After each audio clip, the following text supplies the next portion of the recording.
नमस्कार दोस्तों, आपका स्वागत है हमारे YouTube चैनल में। हम आपको ये लेसन 6 अवकलज के अनुप्रयोग ये क्लास 12 का करा रहे हैं स्टार्ट आज। तो इसमें है आपका इसमें परिवर्तन की दर, पहली एक्सरसाइज आएगी परिवर्तन की दर। तो ये क्या होती है, जैसे कि हम पहले ही ये बातें पढ़ चुके हैं। जैसे कि हम त्वरण क्या परिभाषा देते थे कि वेग परिवर्तन की दर, तो वेग परिवर्तन की दर को क्या बोलते थे, त्वरण। तो ये परिवर्तन की दर हम पहले भी कर चुके हैं। जैसे विस्थापन की दर तो वो हो जाता है वेग। तो वही कुछ यहाँ पर ऐसा है, जैसे कि अब हमने यहाँ लिखा ds/dt।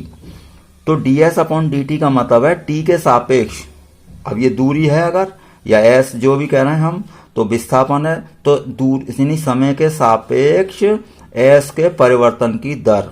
अब s दूरी है तो दूरी के परिवर्तन की दर। अब जैसे वॉल्यूम है, मान लो आयतन है मान लीजिए, तो t के सापेक्ष आयतन परिवर्तन की दर।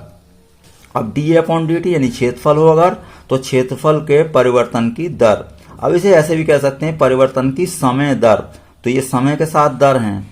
अब dv/dx मान लीजिए x से सापेक्ष कह सकता है वो कि x से सापेक्ष आयतन परिवर्तन की दर, तो हम x के रेस्पेक्ट में उसका डिफरेंशिएशन कर देंगे।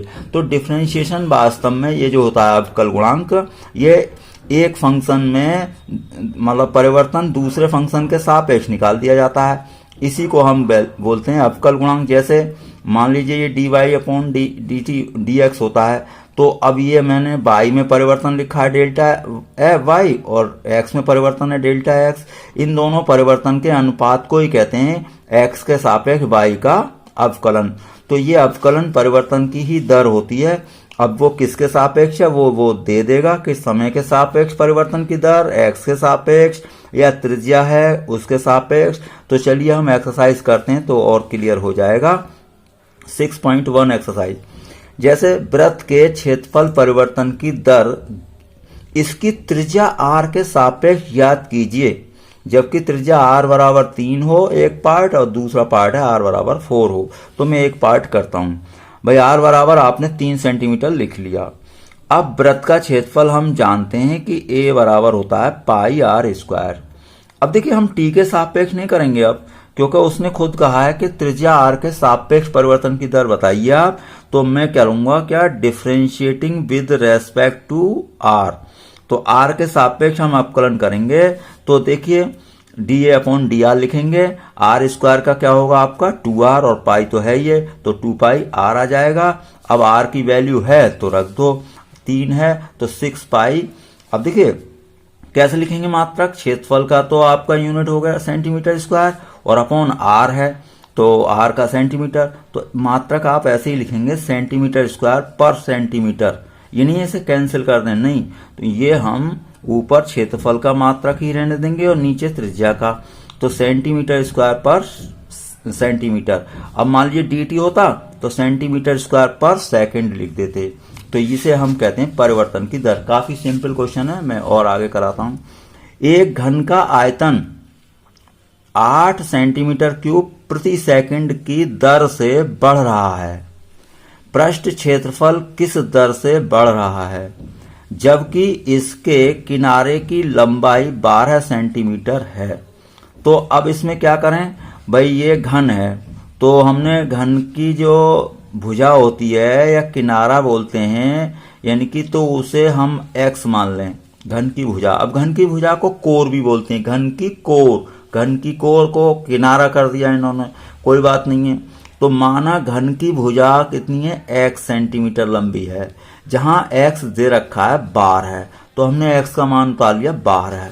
अब आयतन v हो अगर, तो उसने दे रखा है कि आयतन परिवर्तन की दर या आयतन के बढ़ने की दर dv/dt बराबर 8 सेंटीमीटर क्यूब पर सेकंड।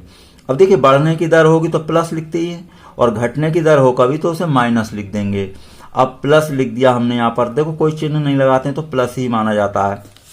अब घन का आयतन हम जानते हैं भाई, चूंकि घन का आयतन होता है b बराबर भुजा का क्यूब या किनारे का क्यूब, तो x³। अब क्या करेंगे आप भाई, ये t के सापेक्ष है तो हम इसके t के सापेक्ष ही करेंगे, यानी कि differentiating with respect to t। अब देखिए dv/dt आ जाएगा इधर, तो इधर d/dt आएगा, यानी सभी जगह d/dt आएगा। तो एक्स क्यूब का आपका डिफरेंशिएशन क्या होगा, 3x² होगा। लेकिन x है ये हम कर रहे हैं t के सापेक्ष, तो dx/dt आप और लिखेंगे, यानी x का दोबारा जो डिफरेंशिएशन होगा वो dx/dt होगा। तो इसलिए ये क्या आ जाएगा, dx/dt और आ जाएगा। जैसे आप कभी y² वाले या y वाले फंक्शन का डिफरेंशिएशन करते हैं x के रेस्पेक्ट में, जब x के रेस्पेक्ट में करते हैं तो y का तो वैसे ही होगा जैसे x का होता है, तो 3y², लेकिन यहाँ पर dy/dx आप और लिखते हैं। उसी तरीके से t के सापेक्ष है और फंक्शन है x, तो dx/dt आएगा। अब आगे बढ़ो, dv/dt की वैल्यू रख दो 8 और ये 3x² dx/dt है ही। अब हमारे पास x की वैल्यू अभी हमें जरूरत नहीं है रखने की, क्योंकि अभी हमें क्या निकालना है, पृष्ठ क्षेत्रफल किस दर से बढ़ रहा है। तो ये हमने यहां से पहले क्या कर लिया है, dx/dt कैलकुलेट करके रख लेंगे हम। देखिए dx/dt के लिए ये आ जाएंगे 8 बराबर क्या था, 3x² dx/dt, तो यहां से ये अपॉन में चला जाएगा, तो dx/dt आपका आ जाएगा 8/3x²। अब घन का पृष्ठ क्षेत्रफल, घन का पृष्ठ क्षेत्रफल होता है 6 भुजा का स्क्वायर, तो 6x² हो गया। अब हम फिर वही t के रेस्पेक्ट में करेंगे डिफरेंशिएशन, तो d/dt, इधर भी d/dt लगाएंगे। अब 6x² का क्या होगा, 12x, क्योंकि x² का 2x, 2 6 12। अब dx/dt जो हम पहले कैलकुलेट कर चुके हैं, इसकी वैल्यू यहां पर रख देंगे।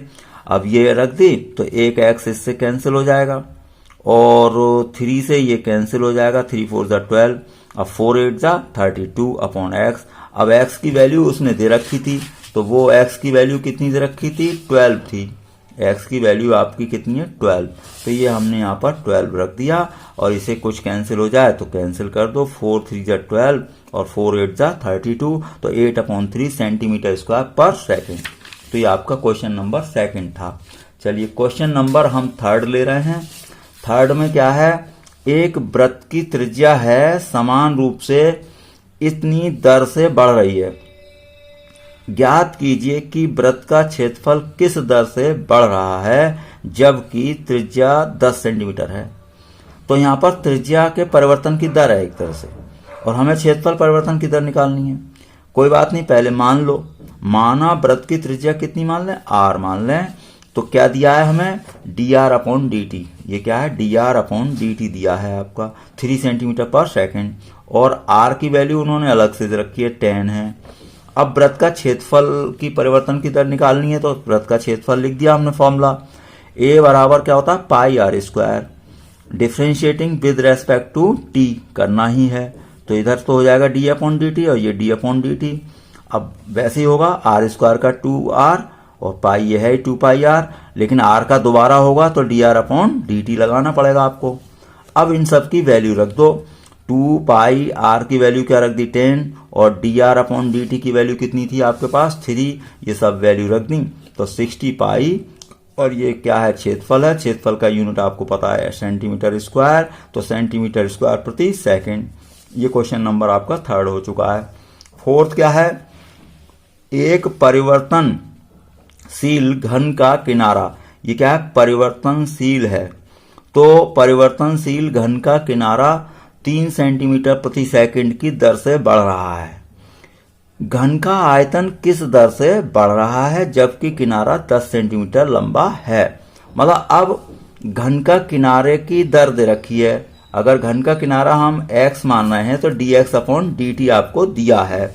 जैसे माना घन का किनारा या घन की भुजा, घन की कोर की लंबाई कितनी है, x है, dx/dt आपको दे रखा है 3, तो dx/dt बराबर हो गया 3 सेंटीमीटर पर सेकेंड।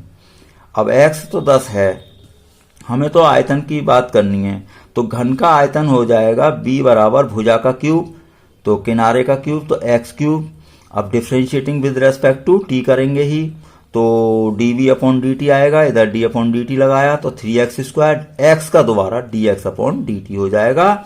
इन सब की वैल्यू रख दो, x की वैल्यू 10 है आपकी, तो 10 का स्क्वायर, और dx/dt था 3, 3 3 9, और ये आपका हो जाएगा 900 सेंटीमीटर क्यूब प्रति सेकंड, क्योंकि वॉल्यूम का मात्रक क्या होता है, आयतन का सेंटीमीटर क्यूब।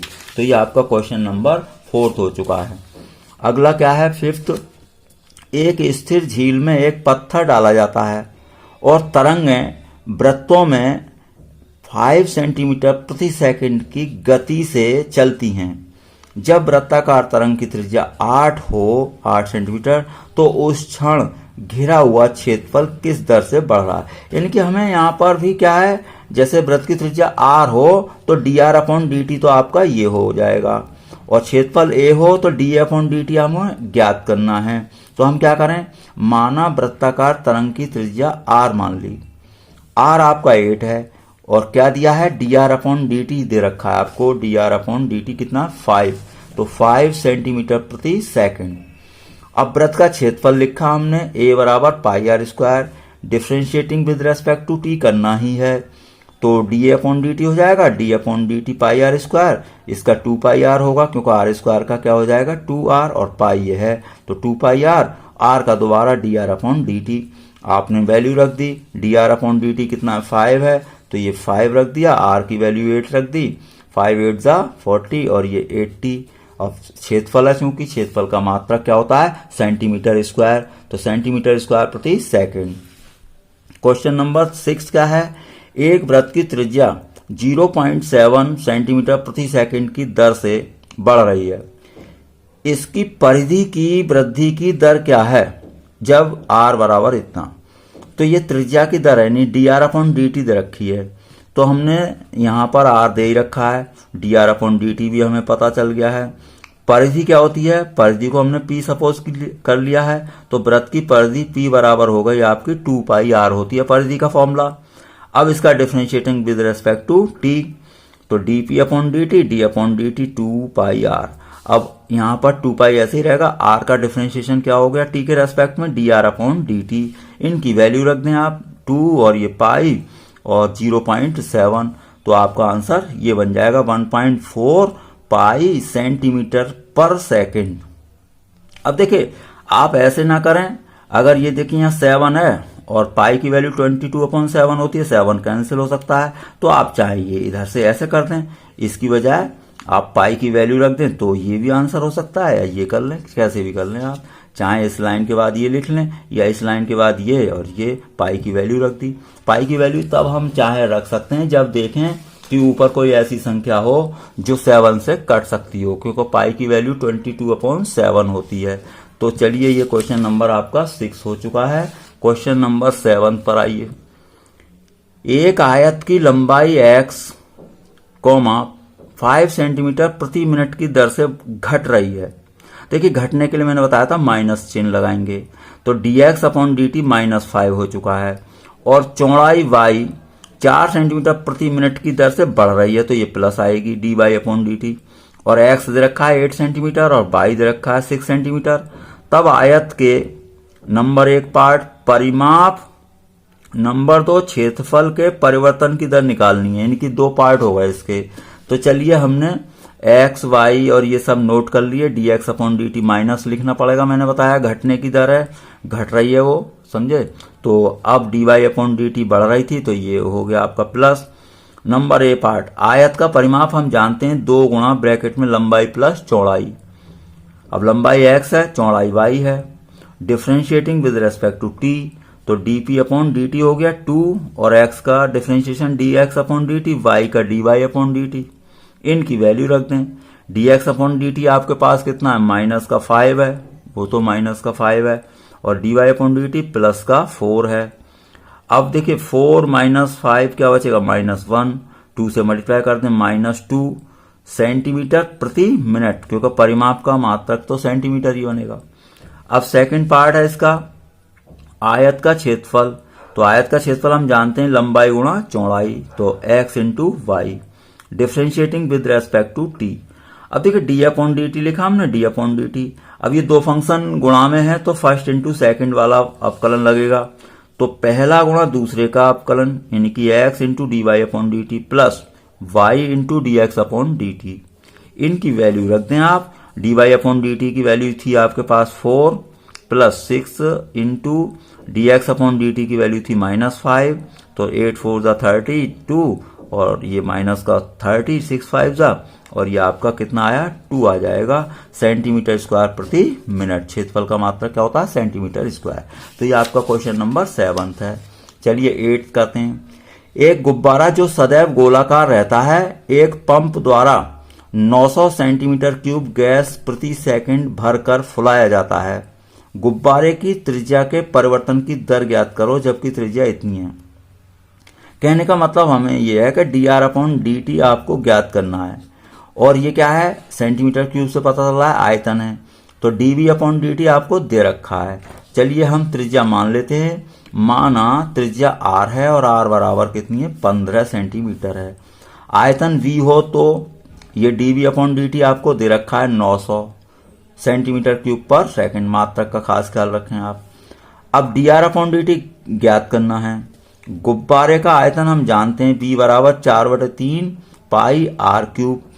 अब differentiating with respect to t करना होता ही है, तो dv/dt हो गया d/dt। अब देखिए r क्यूब का क्या होगा डिफ्रेंशिएशन 3r², ये तो नियतांक ऐसे ही रहेगा, अचर पद है, और r क्यूब का 3r², लेकिन t के रेस्पेक्ट में है तो dr/dt और आएगा। इनकी हम वैल्यू रख दें। dv/dt 900 था और ये ऐसे ही रहने दो dr/dt। r की वैल्यू कितनी है 15 है। 15 का वर्ग क्या होगा 225। अब 225 की 4 से गुणा करिए तो क्या आएगा 900। अब एक तरह से 900 से 900 कैंसिल हो गया, पाई इसके अपॉन में चला जाएगा, तो dr/dt बना आपका 1/पाई सेंटीमीटर प्रति सेकंड। तो ये क्वेश्चन आपके 8 क्वेश्चन हो गए हैं। बाकी के क्वेश्चन आप अगली वीडियो में देख लेंगे। वीडियो देखने के लिए आपका बहुत बहुत